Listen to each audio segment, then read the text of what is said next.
जी, चकवाल में लतीफ़ाल के मकाम पर मौसम इंतहाई खुशगवार और ये तब्दीली एकदम आई है शदीद मुश्किल सूरत हाल के बाद, गर्मी की शिद्दत के बाद एकदम मौसम खुशगवार हो गया है।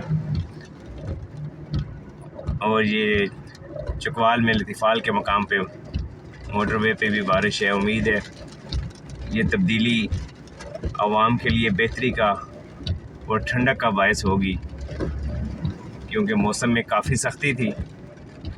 आज दिन को तकरीबन 44 दर्जा हरारत के करीब रहा।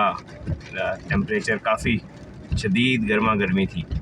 इस वक्त माशाल्लाह काफ़ी ठंडा मौसम हो गया, दर्जा हरारत भी नीचे आ चुका है और चकवाल के मौसम में काफ़ी मुस्बत तब्दीली है।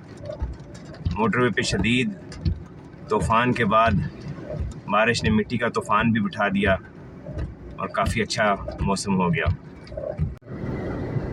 जी, इस वक्त आप देख सकते हैं कि मोटरवे पे शदीद किस्म का तूफ़ान है